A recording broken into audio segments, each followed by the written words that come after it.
So what ended up happening was when Bear County Paranormal came to us, the founder, right? He says, Mike, there's a case that we just can't get to. It's just too severe, right? He goes, can you please, would you mind taking it over? I said, of course. What are the details? So he gave me some brief details, and I contacted the client, spoke to her. Well, after talking to her, we came to the conclusion of, yeah, she needs help. Let's go out there and help her. At the time, she was a student for a local university, and the place where she was living was like an apartment complex. We lived on the third floor. I'm a big guy. I'm like, oh, I gotta walk my big ass up to the third floor, But and so we got there, and we didn't know that she was an empath. And what the empath is somebody who they can feel all different types of energies. So from a simple touch, like, hey, let me hug you or shake your hand, they feel everything you're feeling. And so on top of her, she had drank a little bit, and then she's an empath, and then she was a survivor of she was like a rape victim. So imagine all that into one person. And so when she was being affected by whatever was there, the energy, she became affected. And so what happened before she became affected, we were sitting there, I was going live on Facebook, and I was doing my intro, right? I hear the sound of a little boy laughing in the apartment. I'm like, wait a second, this is all college students. There's no little kids here. No one has children. So I hand the phone over to one of my investigators, and I went to try to find the source of the sound. As I'm walking through the hallway, there's a room that goes to the left, and a room that goes to the right, and there's a restroom. On the right, there's two rooms. The one on the right of that area was our client. And she's on the floor, and she's like hyperventilating. She's like, oh, like she can't breathe, and she's like she's choking or something. I'm like, what the hell happened to her? And like, we had two ladies from San Marcos who were from a part of another team come help us.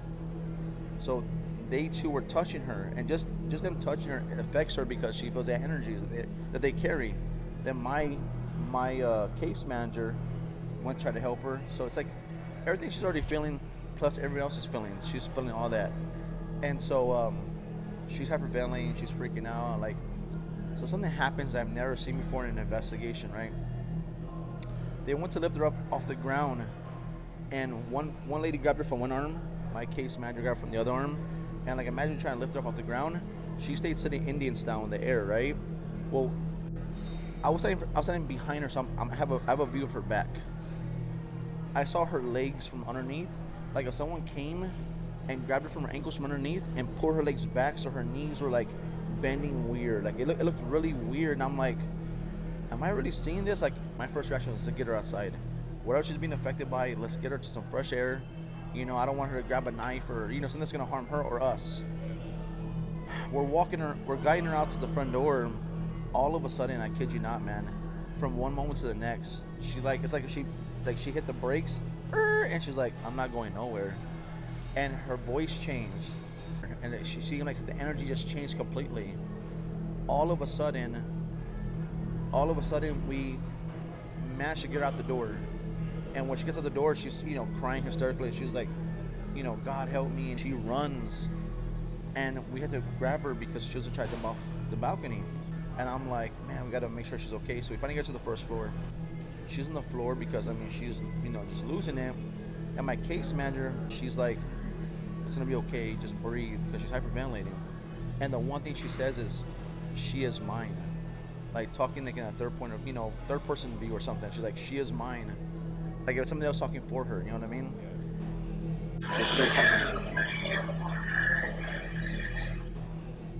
So as it's happening, all the people who are smoking and partying and stuff, they think that we're kidnapping her. So they call the cops on us. The cops show up, they got there quick. I went to introduce myself. I said my name is Mike Cardenas. I'm a paranormal investigator. Another team friend of mine had this case, but they couldn't handle it, so they passed it to us. I said, I can show you the footage from the point we had her inside to bringing her here. I can show all the footage. They go, yeah, let's go check it out. So the cops went inside with us. They saw the footage of her, the way she was acting, and they were just like they looked scared themselves. And then they were like, because they saw that she was like, she had butted one of the guys. She had dug her nails into my arm. But the crazy part is when I felt her puncture my skin right here where my tattoo's at, where her nails, and I didn't have not one mark on me, which is so bizarre, right? But the cops are, they're watching when she's getting all crazy, and they go, you want to press charges on her for assault? I'm like, no, we know what we're doing. This is what we signed up for, And so she was downstairs, and the cop went to go see the lady, our client in the car. As we're walking up, we heard the loudest growl coming from the car, and the cop was like, "What was that?" And I was like, "Go look at it, man. You want to see?" And he goes, right when he gets to the window, her leg comes flat out the window and almost kicked him in the face. And he's like, "Yeah, we gotta go. There's nothing we can do about it." And they split, bro. And then, we ended up cleansing. And then my cleanser came back from out of town. She did her cleansing, and it was done, man. And through the grace of God, man, is that when the process was all over, now she's in a better place now. She's happy good. And doing good in her life. So, but I'll never forget that case, man. I'll never forget none of my cases.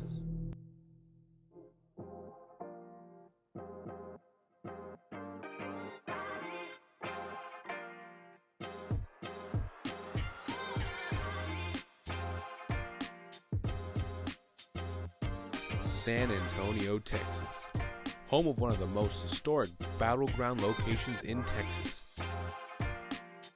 With the river flowing through the city that spans more than 15 miles. San Antonio has a population of over 2 million people, which makes San Antonio one of the largest cities in America. However, that does not include many of the souls which wander aimlessly through the city, because besides being one of the largest cities in America, it's also one of the top 10 most haunted places in the country. From locations like the Manger Hotel to Emily Morgan, San Antonio definitely has the haunted places to check out. So me and my buddies decided to take a visit to the historic city to check it out for ourselves. We met with some local paranormal investigators to learn more about some of the paranormal activity that the city has to offer. We then explored some of the hotspots the team pointed us to, and later went on an actual ghost hunt with these investigators.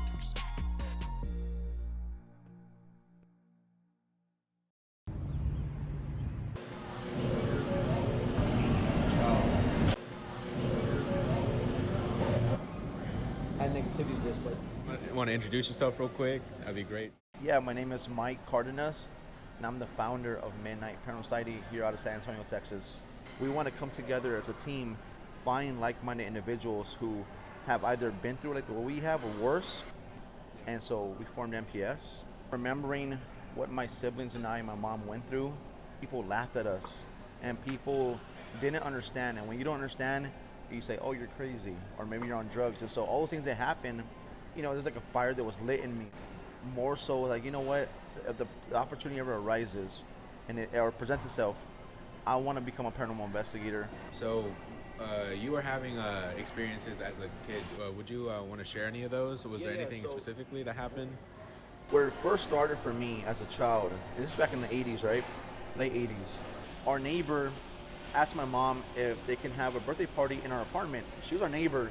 They have the exact, it's like cookie cutter apartments, I'm in the sofa watching everyone having a good time, and a birthday boy walks in, he and his friend, and he walks in with the Ouija board. And so that's where it kind of like stemmed from there. Yeah. They played the game and things started happening, They didn't do it properly? Well, no. Oh, hold on. Someone's calling. The client's calling me. Hold on. Okay, so right now a client's calling in for an Hello? investigation. Hi, Mike? Yes, this is he. Hi, this is Mary. My cousin Jeanette gave me your number. Oh, yes, ma'am. How are you today? I'm good. It's weird because, so I heard like the door slamming, and I'm like, I thought maybe somebody was fighting and they were hitting the door. And so when I walked towards the laundry room, and so I tried to get into the room, and you can hear the door unlocked. So I kind of pushed it, but it kind of pushed back. And I'm like, what the hell? Did I do something wrong? And then I did it again, and finally it opened. Right. So when I went in there, all the noise that I could hear on the outside of the door stopped. Right. And, as I was looking to the inside of the laundry room, there was nothing. Before all of this happened, the fourth floor would freak me out for some reason. Yeah. And, I would get so far through the window on the fourth floor, and then I would take a picture. And I started seeing all these faces on there, and I'm like, what the heck is that? And I'm like, I hate this floor. Okay, so would you be open if we went tonight? Yeah, you can go tonight. I don't see anything wrong with it. Okay, perfect. All right, well, we'll be there. We'll be there this evening then, okay? Okay, sounds good. Okay, y'all Thank be you. careful. All Bye-bye. right, bye-bye. Wow, It's pretty cool. that's pretty cool. Yeah, I'm glad man. that we caught that on. Yeah, that was actually pretty cool.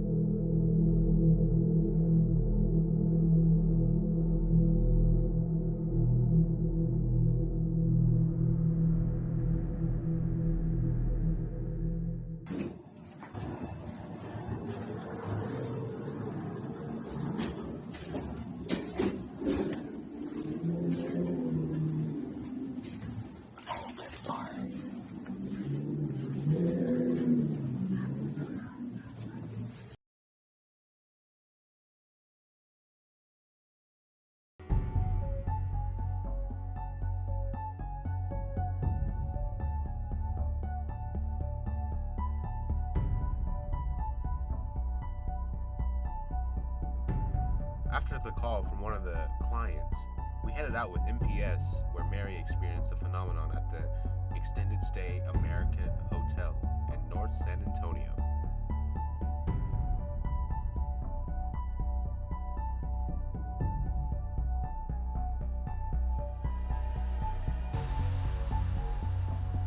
It's weird because I'm the night auditor there, one of the night auditors. Okay. And so I heard like the door slamming, and I'm like, what is that?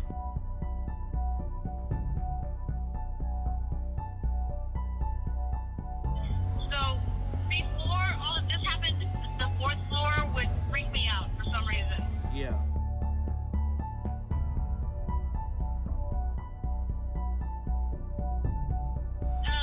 And I'm, getting off the elevator, and I'm like, I hate this floor. And Right. you hear it say, Sherry.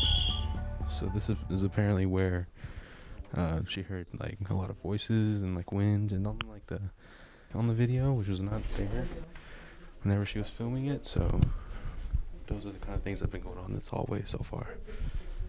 Right here. All right, I'm gonna start the new session. I'm gonna ask a few questions and let's see if we get a response right now. Here we go. Burst EVP session here in the fourth floor hallway. All right, so we were told that there's possibly some spirits here.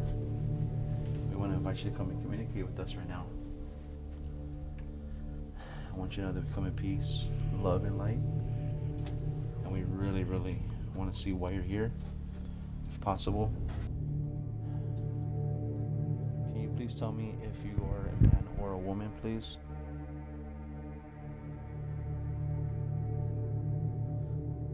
Can you also please tell me if you're a little boy or a little girl? Use this device in my hand. Speak as loud as you can to it. Yell if you need to.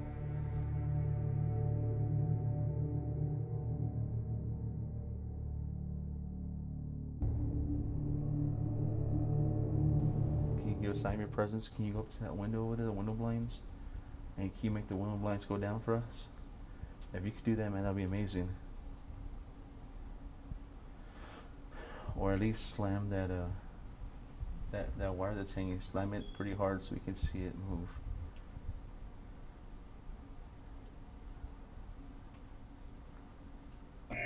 As you can see in the video, the blind strings were caught moving by themselves with the windows closed. Oops.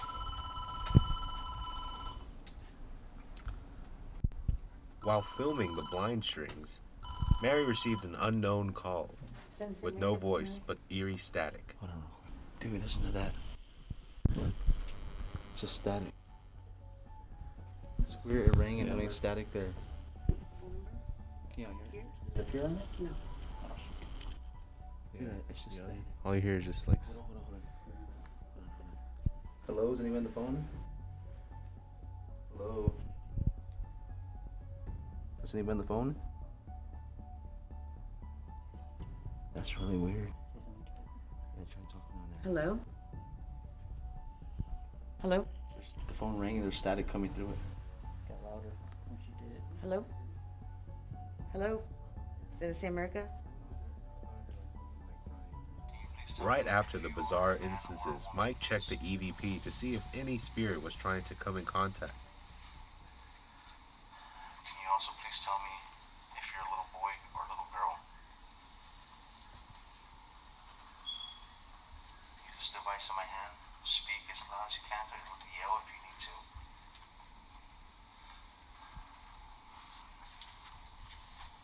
Do you mind if we're here talking to you, or do you want us to leave? I know it was one of you guys.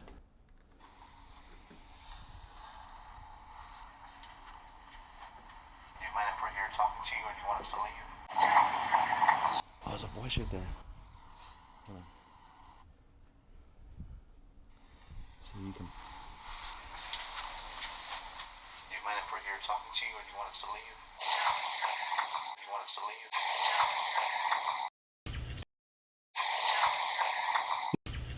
Do you hear that? Yeah. What is this? Sound female. For sure. Let me try it again. George. As you can hear in the video, there was contact. Saying something. Oh.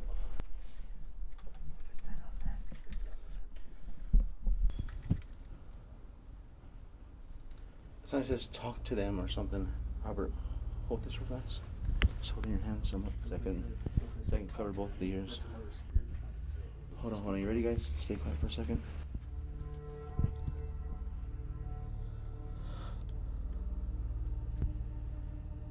Oh my God! Like, listen to this. You want to hear it? Yeah. Listen. Sounds like it says, "Talk to them." That's I'm chirping. As soon as you hear me talking, I finish talking, you're gonna hear the female voice.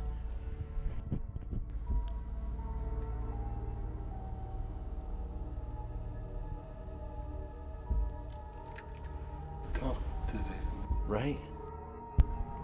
These series of events created more evidence that a spirit was responsible for Mary's experience, and even possibly our own. When Mike passed over the headphones and we listened to the audio for ourselves, we knew Mike wasn't lying.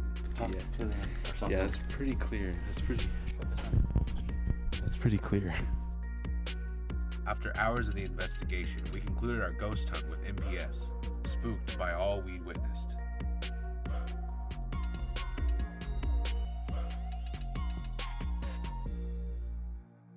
How does being in one of the most haunted cities in America affect your work? I would say it's a gold mine, huh? It is, man. Because one thing about this city is that it's a culture, right? The people who live here, the communities, it's such diverse people, right? And each people who live in the different cultures in San Antonio, they all have different beliefs. There's so many different beliefs and so many, from urban legends to actuality, things that really happen. What's cool about it is that we get to experience things that happen from the Battle of the Alamo. It could have been from the Prohibition times. There's just so many things that have occurred that they left an imprint on the city, and we get to experience it, through our investigation. And it helps because who does not want to live in one of the most haunted cities in the nation, right? It's amazing.